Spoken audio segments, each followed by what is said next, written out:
want to talk a little bit today about labor and work. When we think about how people work, the naive intuition we have is that people are like rats in a maze, that all people care about is money.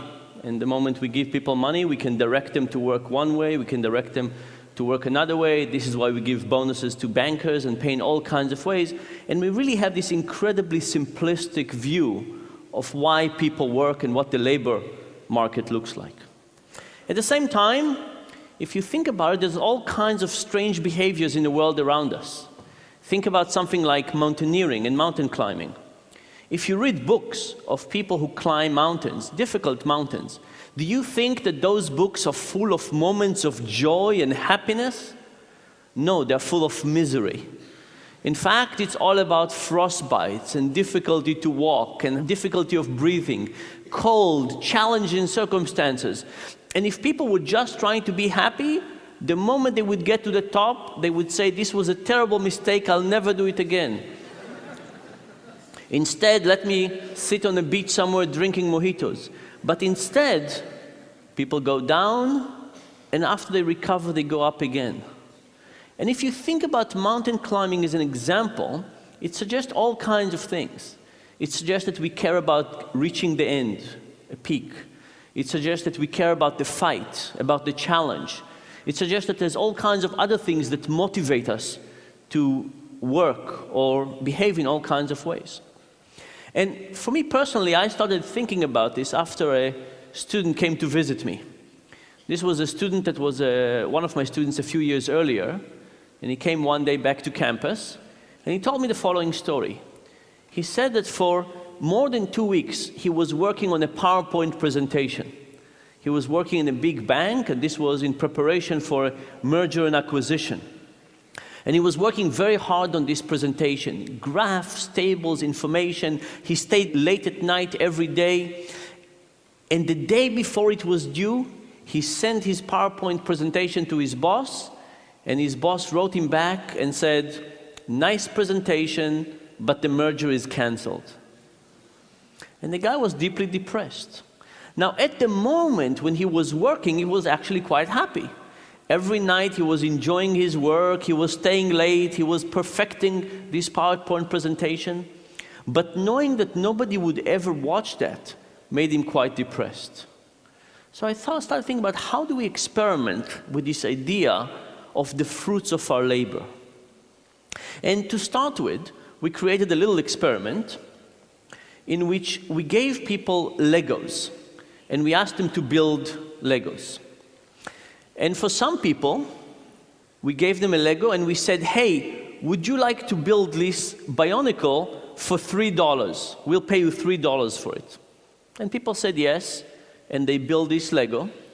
And when they finished, we took it, we put it under the table, and we said, "Would you like to build another one?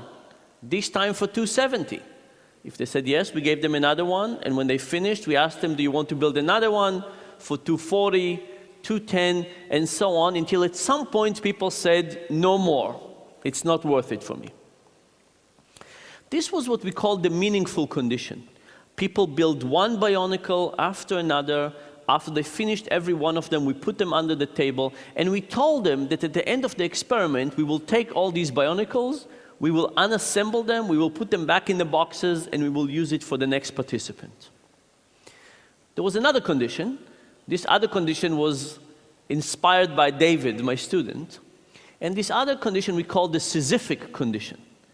And if you remember the story about Sisyphus, Sisyphus was punished by the gods to push the same rock up a hill. And when he almost got to the end, the rock will roll over and he would have to start again. And you can think about this as the essence of doing futile work. You can imagine that if he pushed the rock on different hills, at least he would have some sense of progress.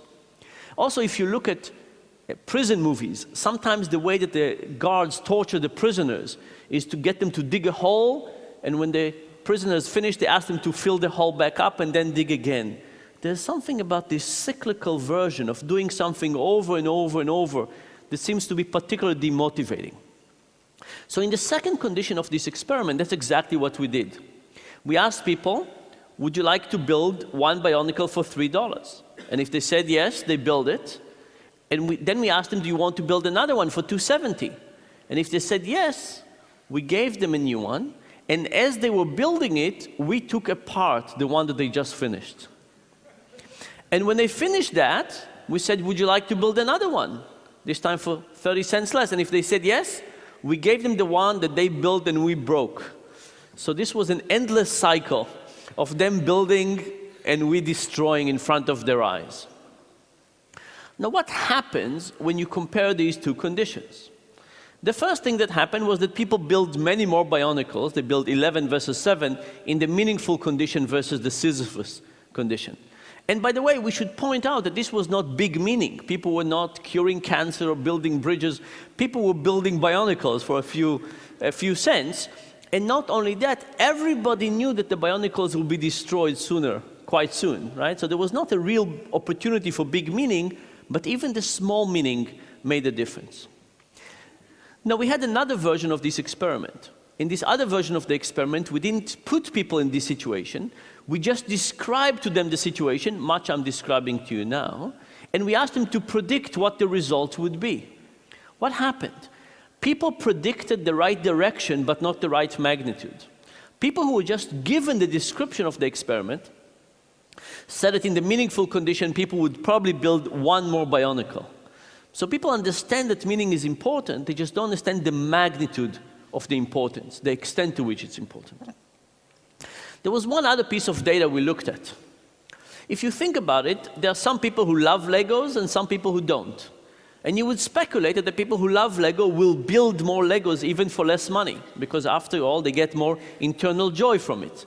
And the people who love Legos less will build less Legos because the enjoyment that they derive from it is lower.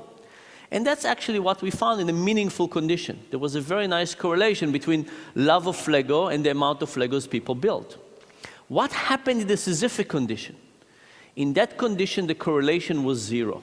There was no relationship between the love of Lego and how much people built, which suggests to me that with this manipulation of breaking things in front of people's eyes, we basically crushed any joy that they could get out of this activity. We basically eliminated that.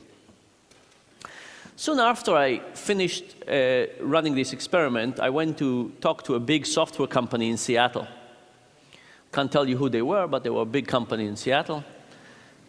And this was a group within this software company that was put in a different building, and they asked them to innovate and create the next big product for this company.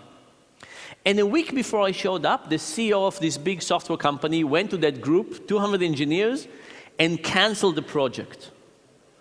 And I stood there in front of 200 of the most depressed people I've ever talked to. And I described to them some of these Lego experiments, and they said they have felt like they have just been through this experiment. And I asked them, I said, how many of you now show to work later than you used to? And everybody raised their hand. I said, how many of you now go home earlier than you used to? And everybody raised their hand. I asked them, how many of you now add not so kosher thing to your expense reports? And they didn't really raise their hand, but they took me out to dinner and showed me what they could do with expense reports. And then I asked them, I said, what could the CEO have done to make you not as depressed? And they came up with all kinds of ideas. They said the CEO could have asked them to present to the whole company about their journey over the last 2 years and why they decided to do. He could have asked them to think about which aspect of their technology could fit with other parts of the organization. He could have asked them to build some prototype, some next generation prototype, and see how they would work. But the thing is that any one of those would require some effort and motivation. And I think the CEO basically did not understand the importance of meaning.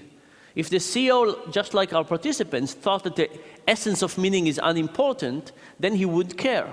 And he would tell, well, the moment I directed you in this way, and now I'm starting directing you in this way, everything would be okay. But if you understood how important meaning is, then you would figure out that it's actually important to spend some time, energy, and effort in getting people to care more about what they're doing.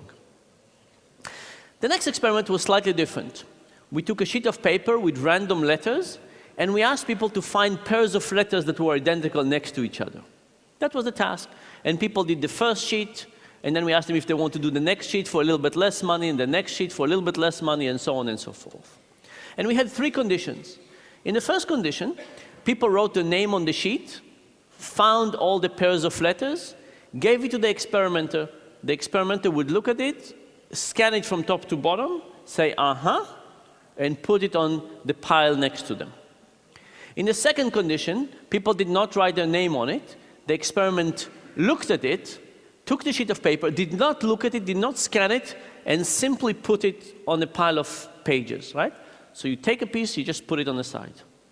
In the third condition, the experimenter got the sheet of paper and directly put it into a shredder.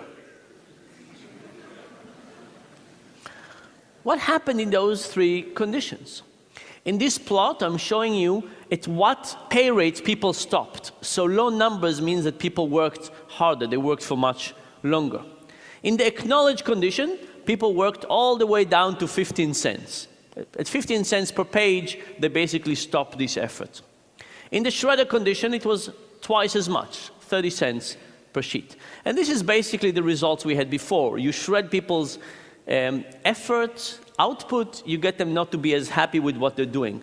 But I should point, by the way, that in the shredder condition, people could have cheated. They could have done not so good work because they realized that people were just shredding it. So maybe the first sheet you would do a good work, but then you see nobody is really testing it, so you would do more and more and more. So in fact, in the shredder condition, people could have submitted more work and get more money and put less effort into it.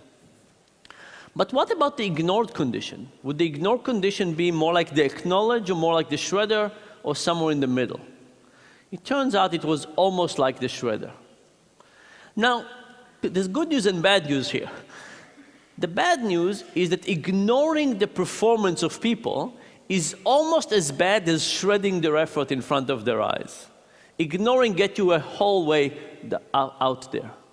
The good news is that by simply looking at something that somebody has done, scanning it and say, aha, that seems to be quite sufficient to dramatically improve people's motivations. So the good news is that adding motivation doesn't seem to be so difficult. The bad news is that eliminating motivation seems to be incredibly easy, and if we don't think about it carefully, we might overdo it. So this is all in terms of kind of negative motivation or eliminating negative motivation. The next part, I want to show you something about the positive motivation. So there is a store in the US called the IKEA. And IKEA is a store with kind of okay furniture that takes a long time to assemble. And I don't know about you, but every time I assemble one of those, it takes me much longer, it's much more effortful, it's much more confusing, I put things in the wrong way. I can't say I enjoy those pieces. I can't say I enjoy the process, but when I finish it, I seem to like those IKEA pieces of furniture more than I like other ones. And there's an old story about cake mixers. So when they started cake mixers in the 40s, they would take this powder and they would put it in a box and they would ask housewives to basically pour it in, stir some water in it, mix it, put it in the oven, and voila, you had cake. But it turns out they were very unpopular. People did not want them. And they thought about all kinds of reasons for that. Maybe the taste was not good. No, the taste was great. What they figured out was that there was not enough effort involved. It was so easy that nobody could serve cake to their guest and say, here is my cake. No, it was somebody else's cake. It's as if you bought it in the store. It didn't really feel like your own. So what did they do? They took the eggs and the milk out of the powder. Now, you had to break the eggs and add them. You had to measure the milk and add it, mixing it. Now it was your cake. Now everything was fine.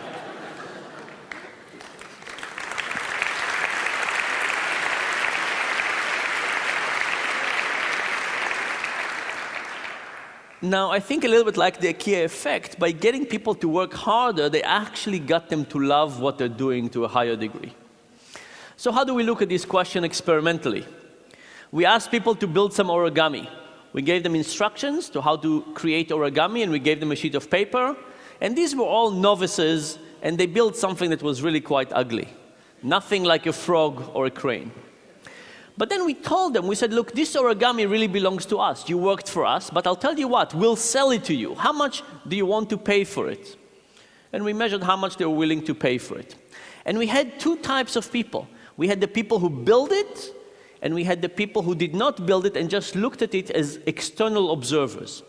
And what we found was that the builders thought that these were beautiful pieces of origami, and they were willing to pay for them 5 times more than the people who just evaluated them externally. Now, you could say, if you were a builder, do you think that, oh, I love this origami, but I know that nobody else would love it? Or do you think, I love this origami, and everybody else would love it as well? Which one of those two is correct? Turns out the builders not only loved the origami more, they thought that everybody will see the world in their view. They thought everybody else would love it more as well. In the next version, we tried to do the IKEA effect. We tried to make it more difficult. So for some people, we gave the same task. For some people, we made it harder by hiding the instructions. At the top of the sheet, we had little diagrams of how do you fold origami. For some people, we just eliminated that. So now this was tougher. What happened? Well, in an objective way, the origami now was uglier. It was more difficult. Now, when we looked at the easy origami, we saw the same thing. Builder loved it more, evaluators loved it less. When you looked at the hard instructions, the effect was larger. Why? Because now the builders loved it even more. They put all this extra effort into it, and evaluators, they loved it even less, because in reality it was even uglier than the first version. Of course, this tells you about something about how we evaluate things. Now think about kids. Imagine I asked you, how much would you sell your kids for? Right? Your memories and association and so on. Most people would say for a lot of money. On good days. But imagine this was slightly different. Imagine you did not have your kids, and one day you went to the park and you met some kids, and they were just like your kids, and you played with them for a few hours. And when you were about to leave, the parents said, hey, babe, by the way, just before you leave, if you're interested, they're for sale. How much would you pay for them now? Most people say not that much. No? And this is because our kids are so valuable, not just because of who they are, but because of us, because they're so connected to us, and because of the time and connection. And by the way, if you think that IKEA instructions are not good, think about the instructions that come with kids. Those are really tough. By the way, these are my kids, which of course are wonderful and so on, which comes to tell you one more thing, which is much like our builders, when they look at the creature of their creation, we don't see that other people don't see things our way. Let me say one last comment. If you think about Adam Smith versus Karl Marx, Adam Smith had a very important notion of efficiency. He gave an example of a pin factory. He said pins have 12 different steps. And if one person does all 12 steps, production is very low. But if you get one person to do step 1 and one person to do step 2 and step 3 and so on, production can increase tremendously. And indeed, this is a great example and the reason for the Industrial Revolution and the efficiency. Karl Marx, on the other hand, said that the alienation of labor is incredibly important, and how people think about the connection to what they're doing. And if you make all 12 steps, you care about the pin. But if you make one step every time, maybe you don't care as much. And I think that in the Industrial Revolution, Adam Smith was more correct than Karl Marx. But the reality that we've switched, and now we're in the knowledge economy. And you can ask yourself, what happens in the knowledge economy? Is efficiency still more important than meaning? I think the answer is no. I think that as we move to a situation in which people have to decide on their own about how much effort, attention, caring, how connected they feel to it. Are they thinking about labor on their way to work and in the shower and so on? All of a sudden, Marx has more things to say to us. So when we think about labor, we usually think about motivation and payment as the same thing. But the reality is that we should probably add all kinds of things to it. Meaning, creation, challenges, ownership, identity, pride, etc. And the good news is that if we added all of those components and thought about them, how do we create our own meaning, pride, motivation, and how do we do it in our workplace and for the employees, I think we could get people to both be more productive and happier. And thank you very much.